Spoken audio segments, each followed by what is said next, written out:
Bonjour à tous. Eh bien, aujourd'hui, je vais vous parler d'un petit montage que j'ai dû faire dernièrement. Vous savez, c'est lorsque j'ai fait mon alimentation multifonctionnelle évolutive, hein, c'est une de mes dernières vidéos, si ce n'est pas la dernière, qui est ici, DFT A137, voilà, qui est basée sur des composants du commerce, des convertisseurs à découpage continu pour le premier principal, donc alternatif continu, et le deuxième, les régulateurs à découpage, qui sont des régulateurs continu, mais également à découpage. Voilà. En fait, j'ai voulu évaluer un petit peu l'ondulation résiduelle et je sais pas ce qui m'a pris. J'ai fait des fausses mesures et j'étais parti sur des valeurs, on va dire, pas importantes, mais non négligeables. Et donc, je me suis dit, il faudra que j'insère un filtre SC. Il s'est avéré que je m'étais complètement planté et que vraiment, les tensions résiduelles, dues au découpage sont complètement, pas dire inexistantes, mais quasiment, quoi. Donc pas besoin de ça, mais ça fait rien, j'ai fait l'étude et je me suis dit: «Tiens, autant essayer de le pérenniser, ça pourra me servir pour une autre fois et en même temps ça pourra, vous profiter». Donc voilà, ici on part sur ces valeurs, hein, on a bien compris pourquoi on a mis 4 ohms ici. Ce sont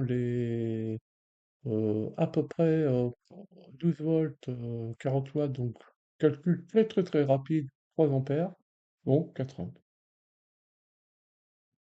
Et le 10 microhenry, eh ben, en fait, c'est des valeurs, j'ai vu que c'était des valeurs assez courantes que l'on retrouve chez RS Particulier. Je vous conseille d'aller regarder leur catalogue et comme ça vous pourrez en même temps choisir vos selfs par rapport à des selfs existants. Voilà, donc voilà, je suis parti d'abord sur 10 micro-henry, on va voir ce que ça va donner. Alors, ce qu'on voit, on voit vraiment, alors en clair, on a la tension à l'entrée du filtre, et en rouge, on a la tension en sortie. Bon, on voit en fait que ben, ça sert pas à grand-chose, hein, puisqu'on a une ondulation résiduelle qui est pratiquement du même ordre de grandeur qu'à l'entrée. Donc, ça n'est pas bon. Alors, on peut soit augmenter la self, soit augmenter le condensateur. On va augmenter la valeur de la self. Alors vous verrez que vous pouvez constater que j'ai fait une self idéale et que je lui ai mis une résistance série de 0 ohm, hein. On verra après, on va aller modifier un peu tout ça. D'autant plus que la valeur de la self, de la résistance série, c'est une donnée du fabricant, hein, donc vous pourrez vraiment aller le simuler. Alors, voilà. 100 micro-henry, très bien. Allons voir, j'enregistre et je lance le programme. Ah, on commence à voir quelque chose de très bien. On commence à voir quelque chose de très bien, moi je dirais même d'acceptable, étant donné qu'ici on voit que notre tension d'entrée ici est centrée sur le 12 volts, que l'amplitude du signal parasite est bien de 2 millivolts crête à crête. Et on voit ici que la tension résiduelle est vraiment atténuée. Donc voilà, ça peut être bon, ça peut être bon, très bonne solution. Alors vous pourrez, alors par contre la self, il faudra que vous choisissiez une self qui laisse passer avec une marge le courant pour lequel vous avez destiné cette alimentation. Voilà. Et ça, vous allez le trouver. Et notamment, moi, j'ai remarqué que pour des courants importants, eh bien, on a des selfs, des inductances, on va dire plutôt, des inductances CMS qui ont des pattes, des embases assez larges et elles laissent passer des courants de 3, 4 ampères. Vous en trouvez, hein, ça existe. Ici, le condensateur, plus il sera grand, mieux ce sera. Faut pas qu'il soit trop grand parce qu'il va mettre un certain temps à se charger ou à décharger ou à faire chuter la tension d'alimentation une fois que vous aurez coupé. Donc, il faut rester sur des valeurs raisonnables. Mais d'autant plus que si vous avez des valeurs très élevées, du style 100 microfarad, vous serez très certainement dans la catégorie condensateur chimique. Or, les condensateurs chimiques, c'est peut-être un peu moins vrai à notre époque, mais je crois pas, eh bien, ils sont pas performants pour des fréquences élevées. Donc, lorsque vous voyez 100 microfarad, ben, c'est 100 microfarad pour des fréquences basses. Dès que les fréquences sont plus élevées, eh bien, il a plus ces caractéristiques-là.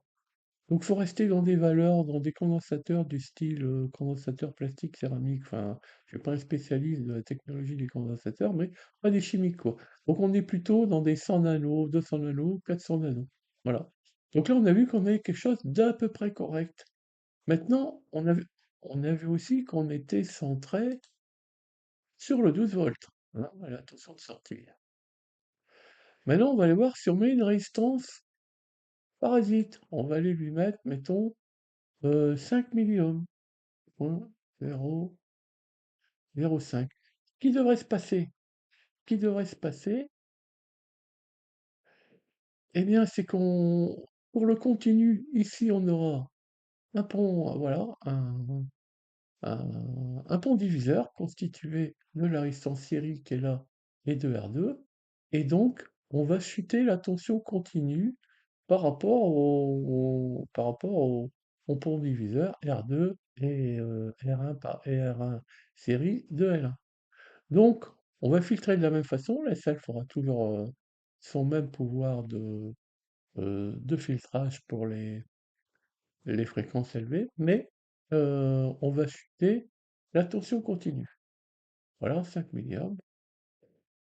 Alors, on va voir ce que ça donne.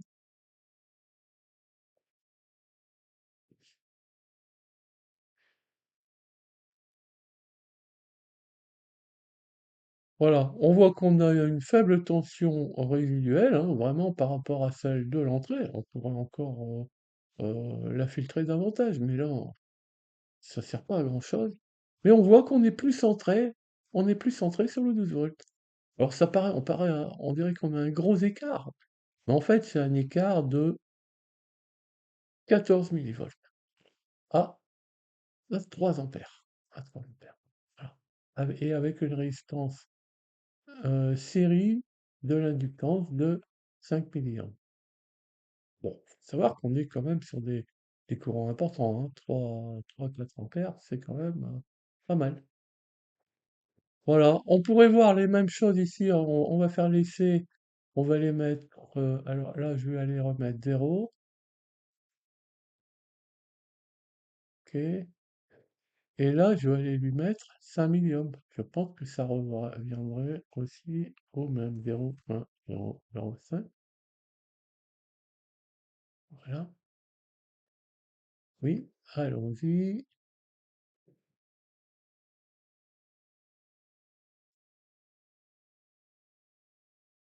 alors,